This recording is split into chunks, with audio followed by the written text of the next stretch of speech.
Hi, Ernesto. Hello. Hi there, everyone. Hi. Thomas, Yes. how do you determine the grade for your students? Because if I understand, it's so difficult because each person determine how interpret one book, and you are a teacher, how determine the grade for the student? For me, it's so difficult. I don't know, because maybe for one people is the real and is true the interpretation, but the other the student is different. I don't know how to determine is Mm, the grade good for one person or no. mm. That's a good question. But as I said, the goal is basically to show someone else that you've read the text very carefully, that you actually know what to look for, depending, as I said, on your approach. But if you follow that approach and take the things apart and put them together again in a manner that is convincing, right? So if you really kind of feel that this person has not just read the novel and, as I said, liked it very much or didn't like it very much, although the ones that you don't like are usually the more interesting ones, I have to say, from a literary perspective. Um, because I mean, I've encountered that very often, is that some books that I just threw across the room, right? Really, that I've picked them up and actually, after, I mean, it also has to do with a lot of knowledge and even with a certain form of maturity, really, right? Because some texts can be incredibly challenging, other go down like whipped cream. Those are usually the boring ones, to be honest.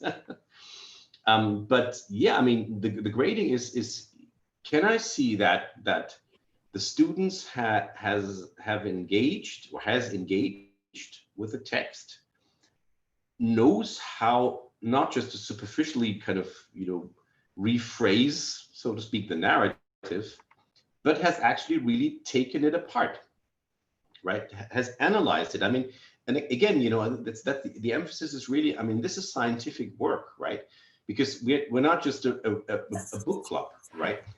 When you go to university and read literature, then you are expected to, as every other engineer, right? In yeah, that has to deal with mathematical formulas that for me look like a fog, right? Um, I've never been good in maths, really. So if they can show me, as I said, that they've read the text properly, very deeply, that they have engaged with it, and try to offer me a convincing, maybe sometimes even as a, I mean, the interpretations that surprise me, that are those are that are in for a 6, which is the best grade in Switzerland, I have to say. Mm. So if someone, I really think, wow, I mean, I know that novel, I've read it, and because needless to say, I'm teaching only novels that I've read, and probably 2 or 3 times each. Um, is that, wow, I haven't seen that, right? That's really cool. Right?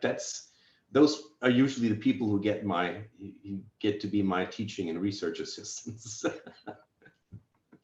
But I think, I mean, yeah, there are better and worse interpretations, and I think I've been trained enough to judge them accordingly. That's what I would simply say. Okay, thank you, Thomas. And another question. Uh, I I think, for example, in our culture, maybe I don't know, Juliana, think uh, many people study literature and philosophy. It's not common in Colombia or in our culture. The young people study these topics. I don't know, in Europe maybe it's more common the people study this profession. I'm not sure, but here for me is a surprise when Juliana told about your profession, because it's not common here. Mhm.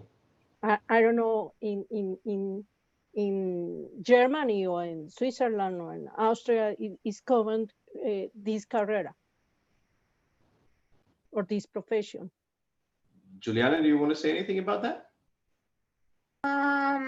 Well, actually, I think that nowadays is very difficult to find young people interested in literature. I think that most of the time they like to enjoy their free time watching TV or chatting in their phones instead of reading a book. And I say this because I have a little sister and she doesn't like reading books. So I think that, in my personal opinion, literature is amazing for me. Um, Especially British literature. I really love this type of literature. I had the opportunity to be Juliet on Romeo and Juliet in a play at the university, and it was very very interesting because when you are performing the book, you are going to understand it in a better way. Mm. So I think is a very good idea in order to make the students be more interested in their literature and this type of topics that are very subjective, as Thomas was saying.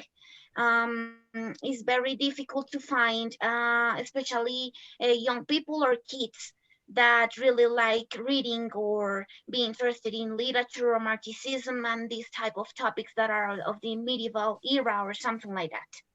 Mm. Yeah, I read you here. This is it's, I think it's more and more difficult to because reading requires two things that have become incredibly rare, and that is time, and that is concentration. And concentration in time. So that's the ideal combination of both. And I mean, I've been witnessing. I mean, I've been in this business now for. I mean, I started teaching. When was that? Let me think about it. That would have been. I started teaching. The first seminar I taught was in '91. So it's a bit. It's a bit of time. 30 years roughly. um, and it's kind of it's amazing. I mean, if I think back actually on my own studying days, and then um, the first modest steps into the business, um, and what is happening is of course, I mean, this incredible acceleration that has happened, right? And that more and more people are not either able or willing to actually sit down for, let it be 2 hours, you know, I mean, that's already stretching the imagination for a lot of our younger students, right? Mhm. To actually It's true. to read a book, right? To concentrate on what is going on, right? Because Yeah. the attention span is usually has turned to that of squirrels in the meantime, right? It really has. And that is something that I'm watching really with a bit of yeah, reservations would be put it mildly, is that because this, what I think this reflects is something that plays into a problem that I see with the political class everywhere, and that is being unable to look into the future long term, right? Everything just happens in the next 5 minutes, and then there are the other next 5 minutes, and then there are the other next 5 minutes, yeah. And God beware if I would be able to look beyond the next 35 minutes, because that would be 75 minutes, right?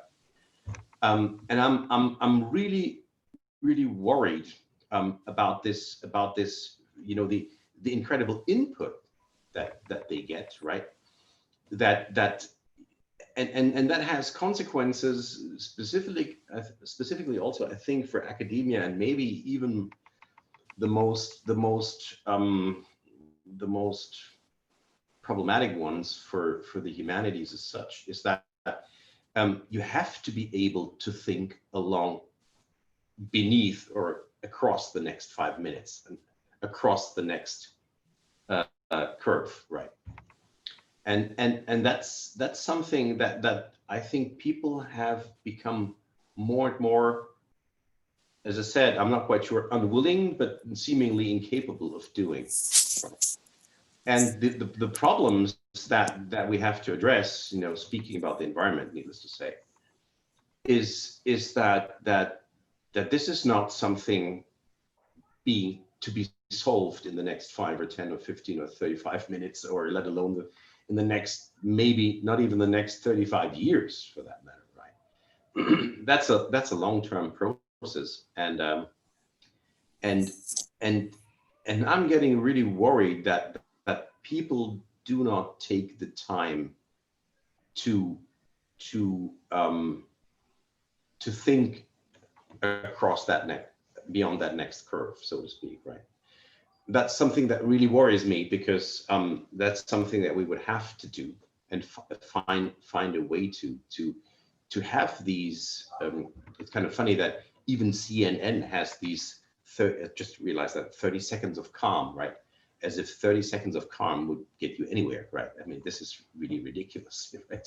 You would have to have 3 hours of calm at least, right? To be able to think things through, right? And not just solving problems all the time that actually keep on being produced, because we are only solving problems all the time. The problem is that the solutions create more problems usually than they solve, right? And that's kind of my description of instrumental reason in science, right? Is that we don't find the time to really think about it, and I think literature is something that gives us the possibility, if we are willing to take it, and if we are able to actually take the time, right? As other things as well. We need to be literature. I mean, philosophy as well, or any other stuff, right? But just to sit down and think a while, just that. And that's what I'm trying to teach my students, is that just not only soak in all the knowledge and then throw it up at the exams, right? I want you to be able to start thinking on your own and against the grain if possible, right? Because that is exactly what we need these days. We're not we don't need more people who simply know how to do their jobs. We need more people to actually think about, what am I doing in my job, right? Where is this going to? What are the implications of what I'm doing here, right? And that more and more and more, because everyone is in such a rush, and then they come home, they're totally exhausted, they have to take care of the kids, and the pressure is on. And on Wednesdays, on weekends, we still have obligations to fulfill, and this time to kind of sit down and think, you know, what kind of cog am I in this machine, and am I okay with where this machine is going, right? I mean, and I know that this is, and it has always been, you know, to think and to read has always been considered something like a luxury, you know, a luxury of the ruling class who allegedly has this time. I wish I had much more time to do that right now, because I'm in the same cog in a machine right now. Only kind of reading stuff that other people write, students write, without hardly ever having the time to sit down for a consecutive week, God be weird, to actually think about, you know, if that, then that, but if that, then that, and what about that, right? This, it's time has become a complete luxury. Time and quiet has become a total luxury, and I'm very worried. I really have to say, about this, that we Thank don't you. find the time anymore Mm. to maybe even not think for a few hours. Might do as well, might do as good as well, but to start thinking in a long, coherent, and dare I say it, although I don't like, I have to say I don't like this word, sustainable ways. Thank you. I Okay, have a thank you. question. Please. Eh, if if I want to create a habit for read, what book do you recommend us for start this habit, and we motivate? Mhm. Yeah, that's the $1 million question. No, it really is. I mean, I have to say that my reading habit started with a German author of Native American stories, Karl May. I don't know if you've ever heard of him, the Winnetou series or stuff like that. He was kind of the equivalent of the Leatherstocking tales in the US, in Germany. Funny thing is that this guy lived in Saxony and he never was even in the US, and wrote these very, very influential novels. And while I was traveling, my dad was a traveling salesman, and he took me along sometimes. And every time I got to ride with him, I got one of these books, and they were big ones. So I read, believe it or not, I read 37 novels of this Karl May guy while in my youth, devouring them actually, really. And the thing is that, of course, you know, I could send you a list of my most favorite books. I'm not quite sure whether you would like any of them. The thing is that is not kind of so much right now to start with what you should read, but that you read, and whether that's actually crime fiction. And I have to admit, to my utter shame, that I'm an absolute fan of crime fiction and thrillers. I just discovered, but that's probably more of a male thing, that might be. I discovered one American author, David Baldacci, who's written also over 30 books, all thrillers, and I've read them within a 4-year span. I read 32 novels of his. In the meantime, where I didn't want to read things like Moby Dick or the Scarlet Letter, or any kind of that heavy stuff, right? The thing is that if you want to start a reading habit, you might want to start it actually with some things that you like. That could even be a cooking book, yeah? As long as you take the time. And the funny thing is, cooking, for example, right? Cooking is like a grammar. I mean, I've been cooking stuff from all over the world, and if you find the main ingredients, you can basically reproduce any kind of local kitchen. If you know what goes into an Italian dish, or an Indian dish, or a Chinese dish, or a South American dish for that matter, I allegedly do the best chili con carne this side of the Mississippi. Okay. So if you know that, right, and take your time, that is also something where you're reading and you're thinking about things that are not immediately pressuring on your mind, right? As I said, I could send. I'm very willing to kind of prepare a list of books that I think are great, and there are so many of them out there, right? There really are. Actually, I am still a huge fan of Gabriel Garcia Marquez and of Jorge Luis Borges. Talk about authors from South America, and Josa as well. So there are quite a few. I have discovered an Indian author, Amitav Ghosh, who has written a trilogy, the so-called ISIS trilogy, because the ISIS is the name of a ship. And he covers basically a time span of roughly 250 years, I would say. So these are historical novels. But this guy can can invent stories, and they are not all invented, of course. I mean, they are kind of against a real background, specifically the opium wars of the British in India and China. So it's a lot about, it's all around opium, basically, the opium trade back then, which was actually the first global trade ever. The first real global trade ever was the opium trade. That gives you an idea about the incentives and motivations of globalization, for example. And that trilogy, I just couldn't put these 3 books down. I think I read the 3 books, and together they are something like 1,500 pages, no, 1,200 pages probably. Amitav, I just wrote that. Amitav, as a Amitav Ghosh, Amitav Ghosh, and it's called the Ibis Trilogy, and it's Rivers of Smoke, Floods of Fire, and oh, I have those downstairs. I've got another bookshelf downstairs.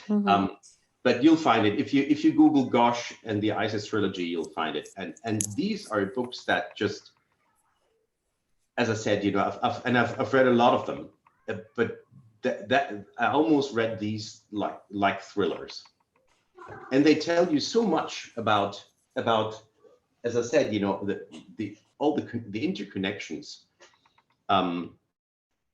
of this trade, and also kind of what came off it, because one is a botanist that actually is there from the British India Company to collect samples of flora for Great Britain. I mean, and the network of the stories is just so enthralling and so capturing, and you learn a lot as well, and you also see how a good story is being written, right? So that was kind of in the last 5 years, really probably my one new discovery, this guy. And I mean, I've read some other 6 novels of him in the meantime, but that trilogy is just absolutely captivating. That's certainly something I could recommend you to read. I'm pretty sure you can obviously either read it in English or in Spanish. I'm pretty sure it has been translated. I think it has been translated into something like 30 languages in the meantime. So he's really a great author to start with, and to have, you know, this kind of, as I said, combination between knowledge and erudition. I mean, this guy must have researched so many different things to write these novels in a manner, and then to transport them, so to speak, in this manner. That would definitely be one of the recommendations that I could throw out there. Okay, thank you. What is the name of your cat? The cat? That's one of 2. That's actually Beetle. Peter? I've got Beetle. Yeah, like the small thing. Yeah, Beetle. Because she was very small, and she still is rather smallish, although she's 10 years old already. But yeah, she's my best friend in these times. as the other part of my family, my wife and my youngest daughter, are living in Norway. That's quite a bit away. So she's the one to really keep me true company, aren't you? Yeah, you are. Okay, Thank you. Thomas, I have one question, and it's about the interpretation that you request to your students. When I was studying my master degree, I was writing my thesis, no? And my director all the time say me, okay, this is a good resume, or this is a good abstract of all the things that you read, but you don't have anything by yourself. And that it was the terrible phrase that he can give me, because I said, but why? I read a lot, I write a lot, but you feel that this is like a garbage because it's nothing for you. Well, by the end, I can do it in the best way that I can. But the question is how we can get this challenge that is not to put all the ideas of other people instead of put our ideas, how we can do it, because it's not just read, it's not just write, it's the thing that I don't know what wants my teacher, my professor, sorry. Right. There's this very nice quote that says, not to mention one quote is plagiarism, not to mention 100 ones is research. meaning that exactly that is, it's kind of you. I mean, you are being bombarded with these things that you have to process, right? That you have to think about, wrap your mind around. And again, you know, that is a bit of part of the problem, because being bombarded with all these knowledges of other people is, of course, first of all, very important, right? You have to read the important stuff. But at a certain point, and obviously, I mean, that's putting the yardstick pretty high, right? Is that at a certain point, if you want to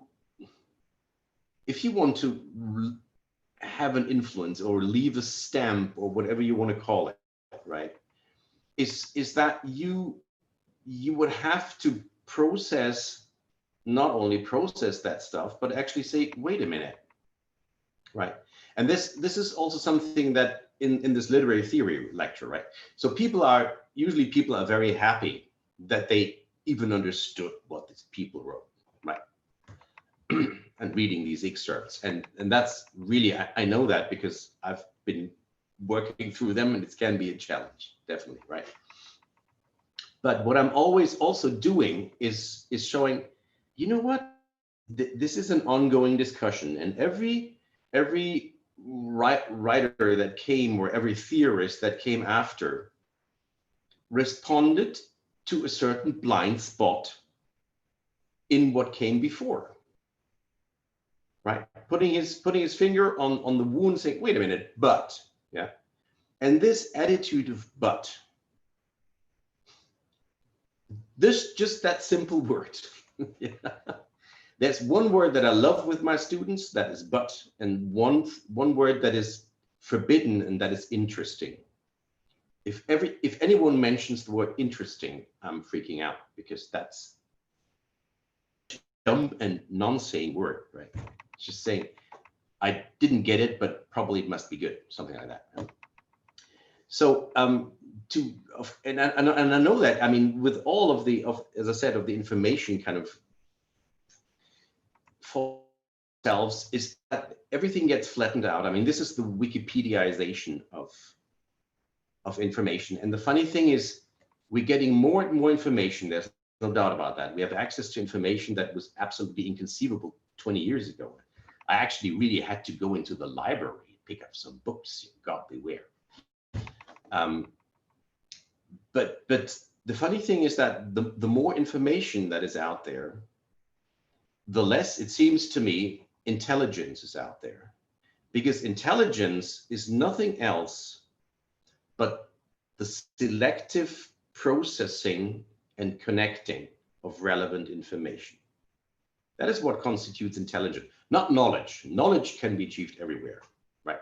You can assemble knowledge, but these two processes of being able to selecting, and that becomes more and more difficult with all the, you know, us being swamped with these information, basically, and the accessibility of it, right? But with not being able to process it because it's way too much, and then to selectively process it, and then to sensibly connect it with other relevant information. That's what constitutes intelligence and not knowledge. That's a huge difference here, yeah.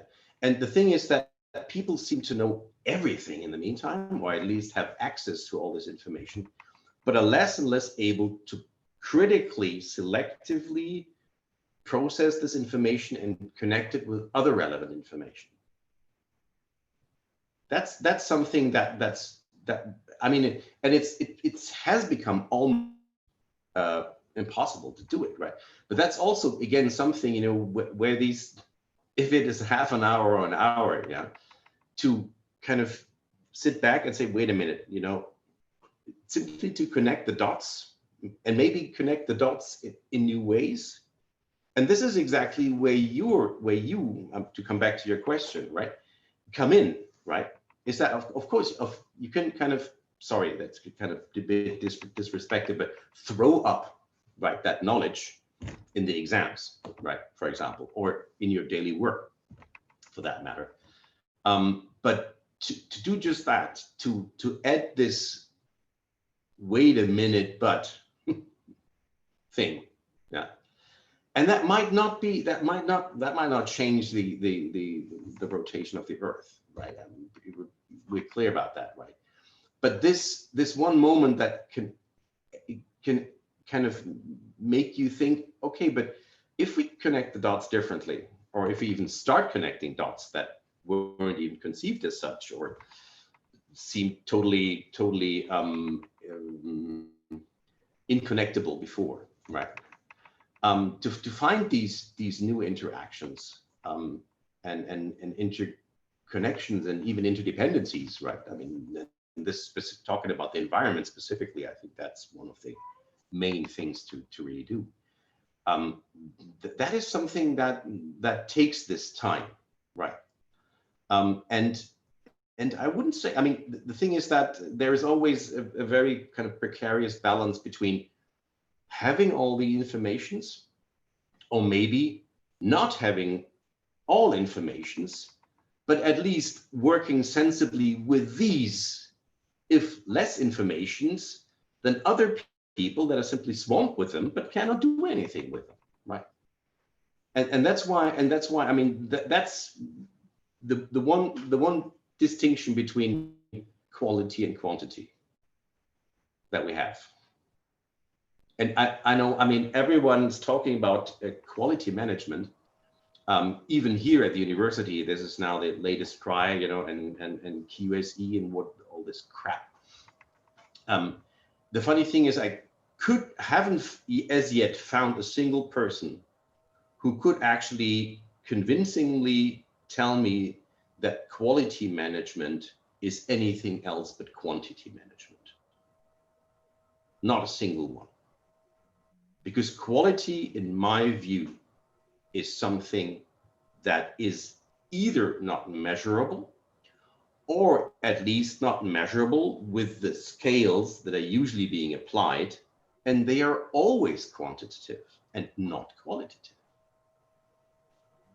And so they've been harassing us. I mean, right now we're doing actually more evaluations than anything bloody else, right?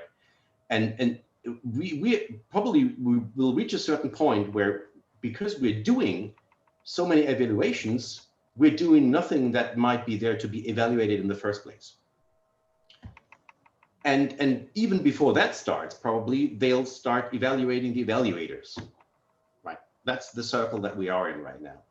And it's honest to be, you know, that's one of the pains in the neck right now here is this perpetual senseless feedback loop that is actually going nowhere, really. I mean, because the research has not been significantly improved after all these things have been in place here. Not at all. I really don't see that, yeah, to be honest. So yeah, that was kind of an outcry on my side. But since we're facing this crap, excuse my language, more and more, and I know that these processes and auditing and stuff like that are very much inbuilt in what you're doing, partly. Just so I got this out of my system, that I'm very, very skeptical about these things. Thank you, Thomas. This is a really good tips for me and during my work or using to my job. Thank you. This is I maybe need these recommendations 10 years ago. Thank you. You're ever so welcome. Hey, Thomas. First, I would like to thank you very much. It was very, well, we cannot say interesting, no? It was very fulfilling. It was very fulfilling, your presentation. No, maybe in a near future we can have you again. No, Anytime. thank you very much. As I told you, you're more than welcome here in Colombia anytime. No, I'd love to come. I really would. next time that we go to Europe, we will definitely come and visit you.